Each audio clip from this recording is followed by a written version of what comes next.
Assalamualaikum warahmatullahi wabarakatuh. Bertemu lagi di pelajaran ketiga, bab yang ketiga tentang struktur atom dan sistem periodik. Pada kesempatan ini kita akan membahas bagian yang paling terakhir di bab ini, yaitu tentang tabel periodik. Pada bahasan tentang tabel periodik ada dua yang akan kita pelajari, yaitu yang pertama kita akan berkenalan dengan tabel periodik modern, kemudian apa hubungan konfigurasi elektron yang kemarin sudah kita pelajari dengan tabel periodik. Kita masuk ke yang pertama, tabel periodik modern. Nah, ini mungkin kita sudah sering melihat ya tabel seperti ini. Biasanya yang bentuk kecil juga ada di toko-toko buku, ada di tempat fotokopian misalkan ada. Ini yang disebut dengan tabel periodik. Tabel periodik itu memuat seluruh unsur-unsur kimia yang sudah ditemukan sampai dengan saat ini. Ya. Nah, di dalam tabel periodik ini kita mengenal, kita akan pelajari di sini ada yang disebut dengan golongan, ada yang disebut dengan periode. Ya, kita golongan dulu. Golongan pada tabel periodik ada tiga ya, yaitu yang pertama golongan utama. Golongan itu adalah yang berbentuk vertikal dari atas ke bawah. Ini disebutnya golongan ya, dari atas ke bawah. Nah, golongan utama terdiri dari 8 golongan, yaitu 1A, 2A, kemudian ke sini 3A, 4A, 5A, 6A, 7A, dan 8A. Untuk golongan 1A berarti anggota-anggotanya adalah dari atas sampai bawah sini. Ini disebut golongan 1A. Disebut juga dengan golongan alkali, yaitu hidrogen, litium, Na, K, Rb, Cs, dan Fr.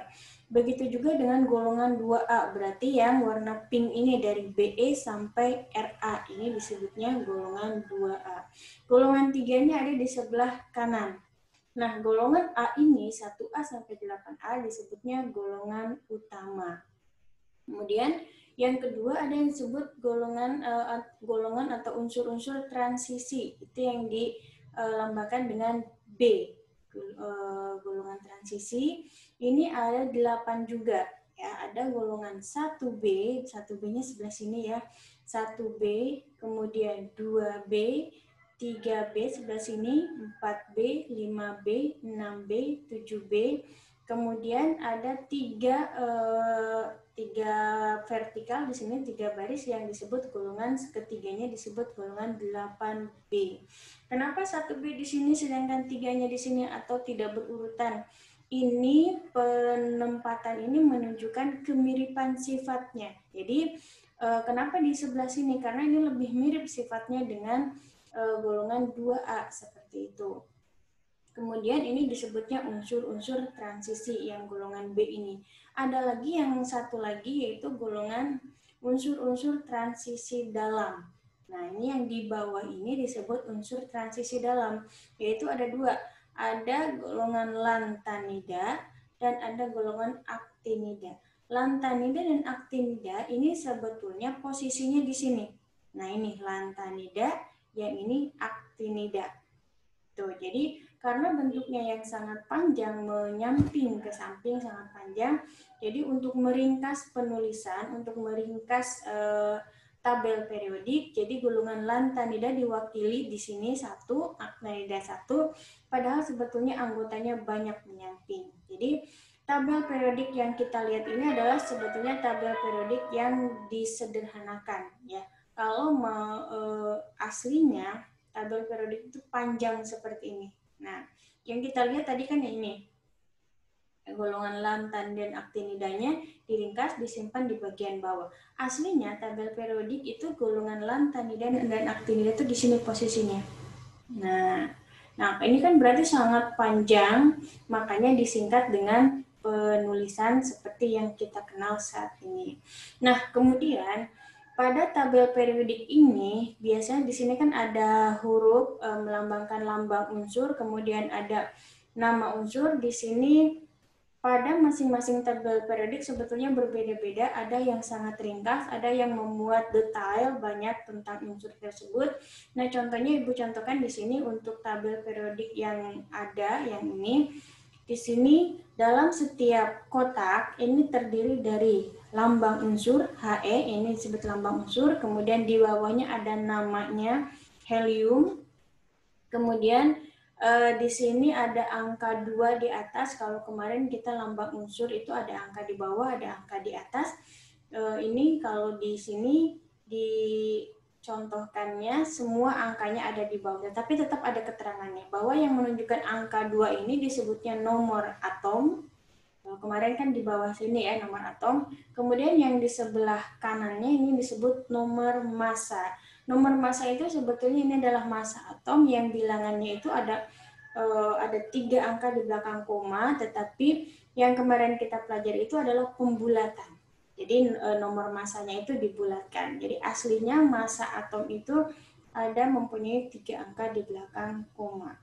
Ya, itu tentang tabel periodik. Nah, sekarang kita akan pelajari apa hubungan antara konfigurasi elektron yang sudah kita pelajari dengan tabel periodik yang barusan. Ya, ini. Jadi tabel periodik itu menunjukkan alamat, istilahnya kalau di tabel periodik itu perumahan. Jadi itu ada rumusnya. Kenapa si helium tadi posisinya ada di situ? Kenapa kemudian unsur lain, misalkan emas, unsur aurum adanya di tempat situ, itu berdasarkan konfigurasi elektron tadi. Jadi rumus dasar untuk menempatkan unsur di dalam tabel periodik itu adalah ini.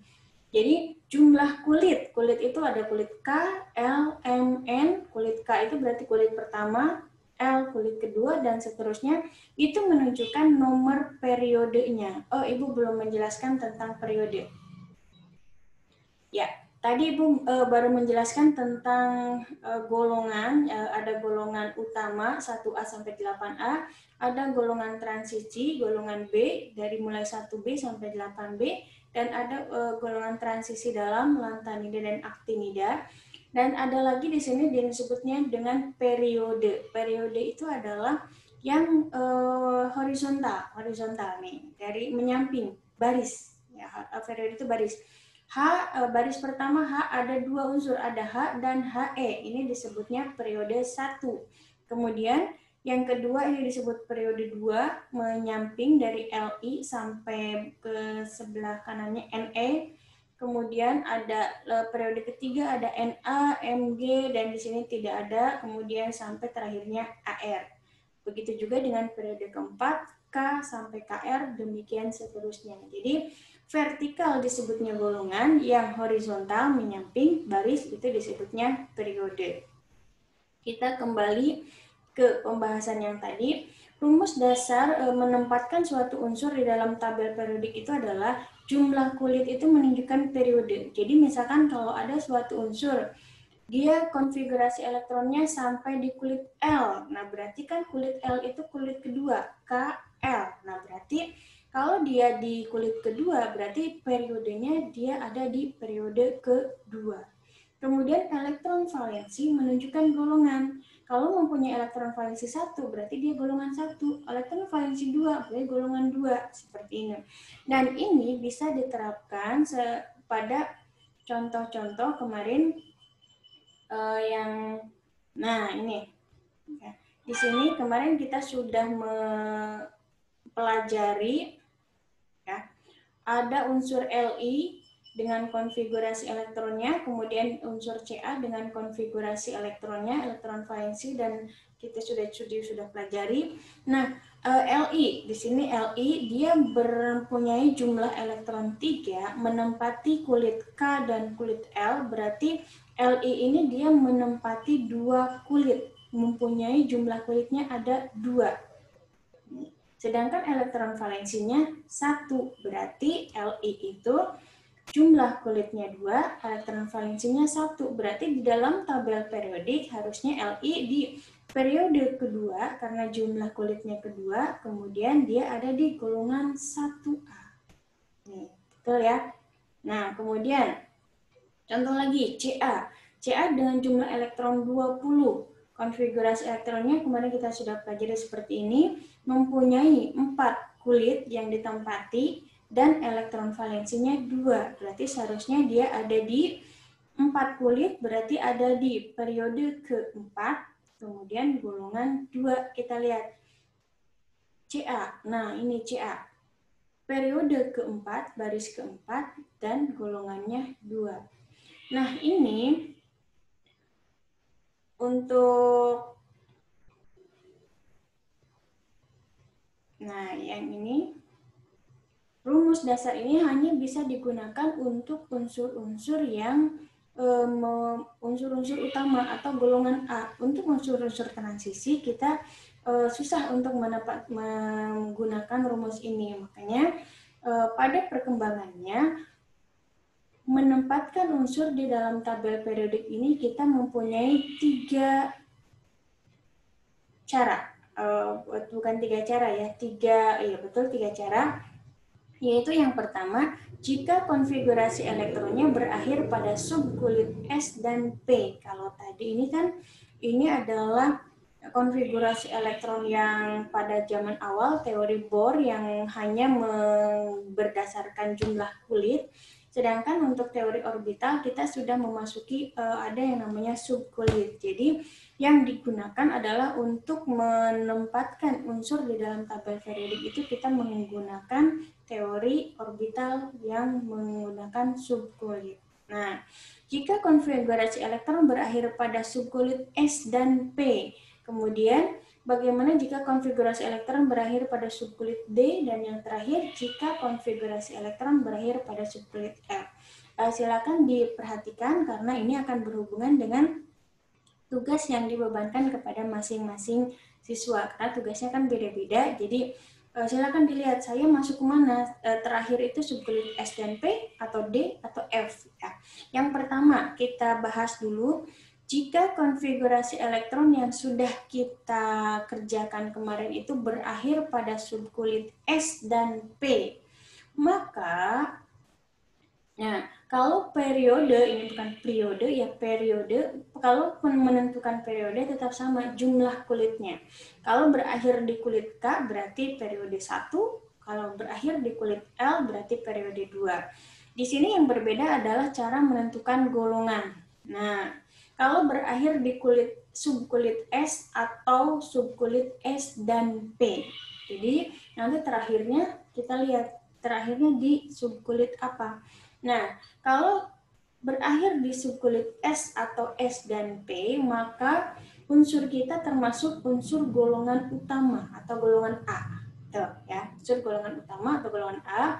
Nah, kemudian kalau terakhirnya di subkulit S, maka nomor golongan itu ya dengan berdasarkan angka yang di atas ini, yang dilambangkan dengan X. Kalau S-nya ini 1, berarti dia golongan 1A. Kalau di sini S-nya terakhirnya S2, berarti golongan 2A. Seperti itu. Kalau misalkan terakhirnya S dan P, maka nomor golongan itu 2 ditambah angka Y. Jadi menambahkan. S-nya ini kan 2. 2 ini dari S. 2 ditambah P-nya itu P berapa? P1, P2, sampai P6. Berarti maksimal di sini 8. Ya, contohnya. Nah, bisa. Kalau terakhir misalkan unsur kita berakhir di 4S1 misal, maka periodenya periode 4, kan 4 itu jumlah kulitnya, sedangkan golongannya di sini berarti kalau di sini angkanya 1 berarti golongannya 1A karena termasuk golongan utama 1A. Kalau misalkan ada lagi contoh 3S2 terakhirnya, maka periode 3 golongannya 2A. Seperti itu ya.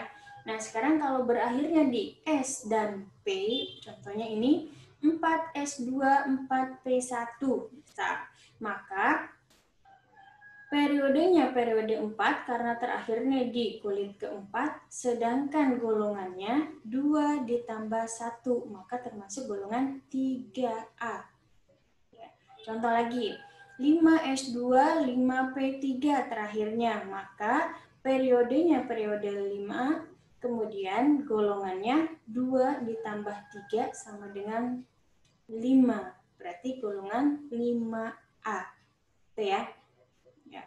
Kemudian bagaimana jika konfigurasi elektronnya berakhirnya pada subkulit D? Ya, jika berakhirnya di subkulit D, maka periodenya tetap jumlah kulit, ya. Sedangkan golongannya, nah ini, kalau berakhir di subkulit D, pasti rumusnya seperti ini. Ya, terakhirnya ada huruf D. D berapa gitu ya. Maka kalau unsur kita berakhir di subkulit D, maka unsur kita termasuk golongan transisi atau golongan B itu ya. Kalau S dan P tadi golongan A, kalau berakhir di D berarti golongan B. Kemudian cara menentukan golongan itu kita tinggal menambahkan X ditambah Z. Jadi angka di S dan angka di D. Contoh. Misal unsur kita berakhir di 4S2 dan 3D1.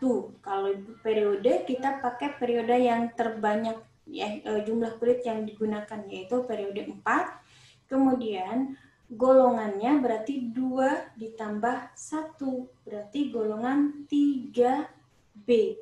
Gitu ya, golongan 3B. Kemudian contoh lagi. Nah, kalau misalkan X ditambah Z tadi di subkulit S dan subkulit D tadi kalau kita tambahkan ya 2 ditambah 6 berarti golongannya golongan 8B. Kemudian kalau 2 ditambah 7 ini kan jumlahnya 9, maka ini juga termasuk golongan 8B karena golongan B itu hanya sampai 8. Dan tadi kita sudah lihat di tabel periodik bahwa untuk unsur untuk golongan 8B itu ada 3.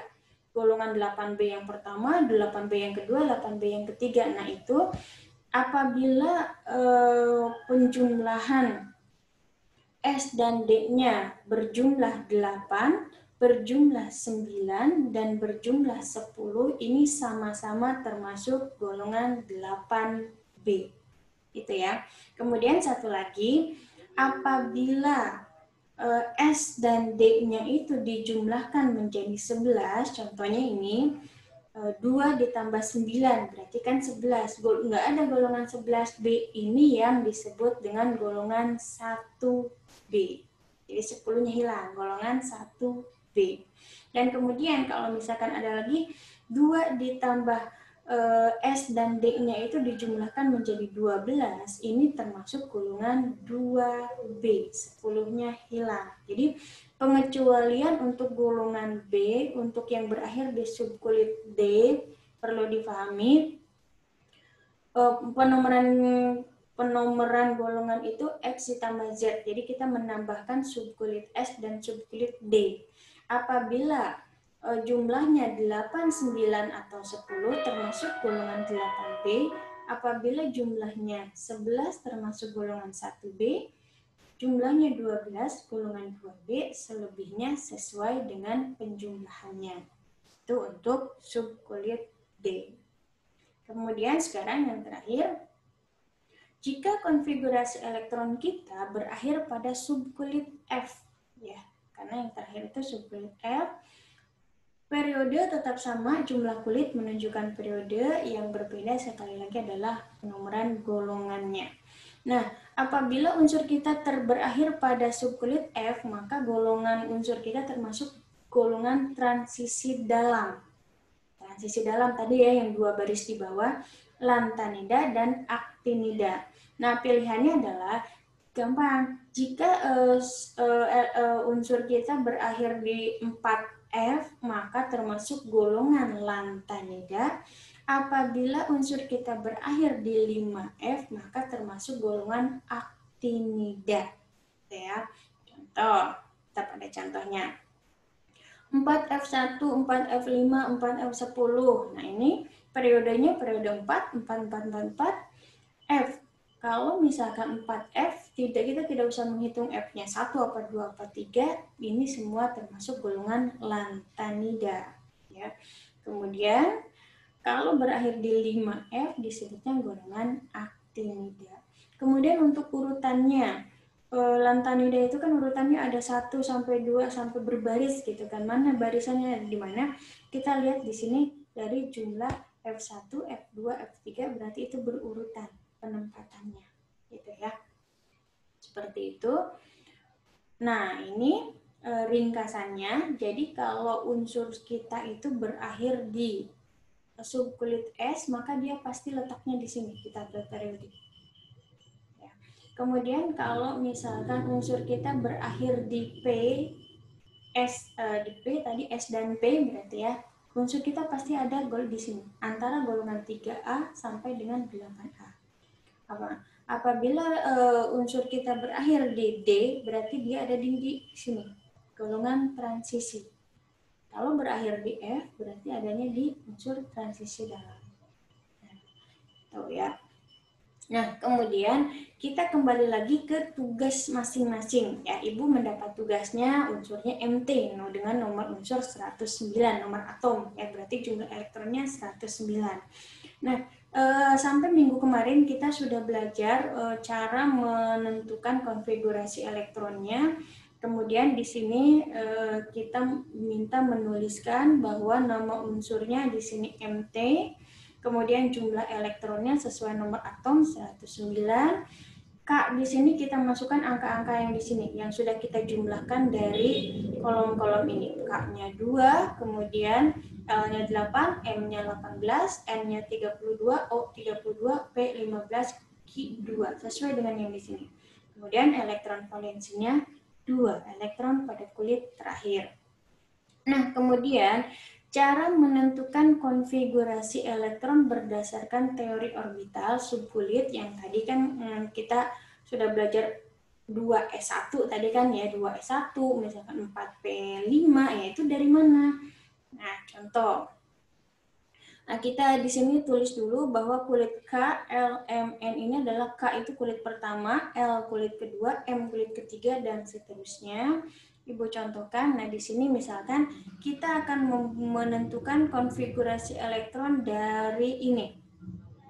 Ya, kulitnya kulit K, kulit pertama, dan subkulitnya subkulit S ini. Maka cara menuliskan konfigurasi elektron dari ini adalah kulitnya kulit pertama berarti 1, subkulitnya S berarti 1S, jumlah elektronnya 2. Maka ini bisa ditulis dengan 1S2, kulit ke-1, subkulitnya S, elektronnya 2. Gitu ya.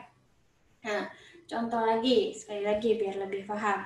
Misal itu yang ini ya. Kita akan menentukan ini tuh konfigurasi elektronnya, cara menulisnya seperti apa. Kita lihat. Ini dia ada di kulit N, berarti kulit keempat. Kemudian subkulitnya D, ya subkulit D. Jumlah elektronnya karena ini 5 kamar terisi semua, berarti jumlahnya 10. Maka cara menulisnya ini adalah 4D10.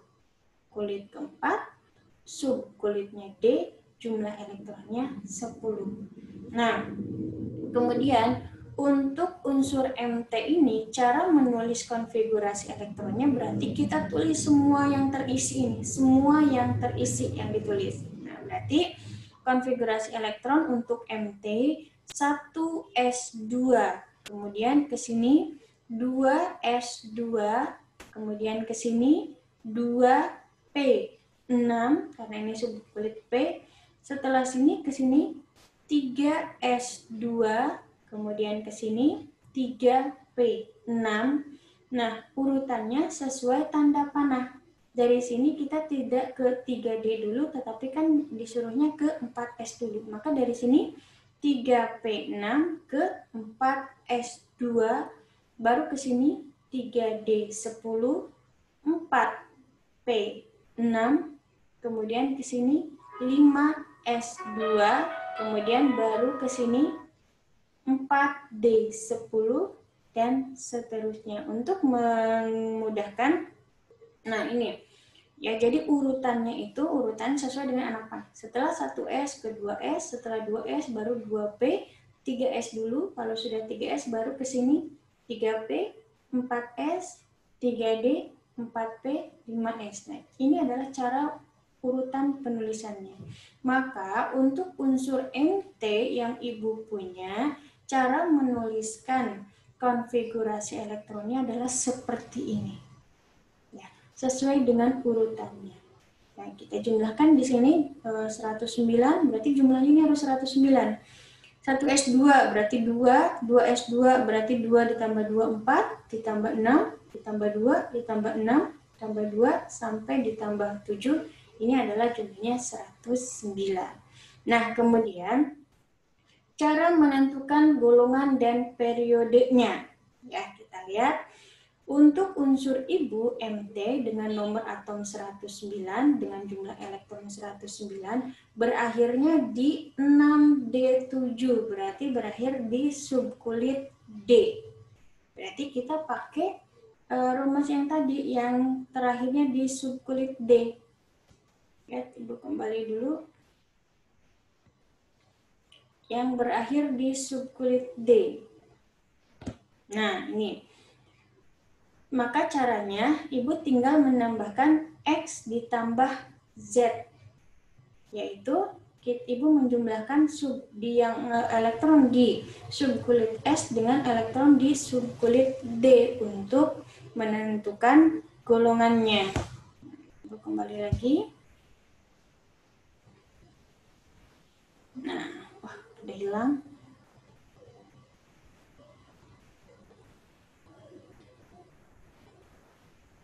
Nah, Ibu tinggal menjumlahkan pada subkulit S dan subkulit D. Bu, F-nya kok enggak? Karena ini kan F itu di kulit sebelumnya, di kulit kelima. Gitu ya, dia sudah terisi. Yang dihitung adalah untuk menentukan golongan subkulit yang terakhirnya, S dan D. Ibu lihat di sini 7S2 6D7, 2 ditambah 7, berarti 9. Ya, 9. Untuk yang hasilnya 8, 9, dan 10, dia termasuk golongan 8B. Maka unsur Ibu termasuk unsur 8B. Sekarang periode. Periode itu diinikan dengan jumlah kulitnya. Kulit terakhir yang Ibu punya adalah 7.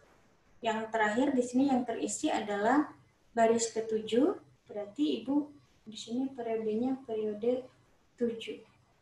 Nah, sekarang kita lihat betul tidak MT ada di golongan 8B periode 7. Kita cek di konfigurasi elektronnya, di tabel periodik. MT di sini, MT posisinya golongan 8B yang kedua ya, karena tadi jumlah elektronnya kan 9, jumlah S ditambah D-nya 9. Ini yang jumlahnya 8, ini yang jumlahnya 9, ini yang jumlahnya 10. Ya. Ibu MT betul ya, golongan 8B, kemudian periodenya 1, 2, 3, 4, 5, 6, 7, periode ke-7. Jadi betul ya. Ya, jadi konfigurasi elektron bisa untuk menentukan letak suatu unsur di dalam tabel periode. Kemudian, berarti pembahasan kita cukup sampai di sini untuk bab 3. Silakan dikerjakan unsur yang menjadi bagian tugasnya masing-masing. Dari Ibu cukup sekian. Assalamualaikum warahmatullahi wabarakatuh.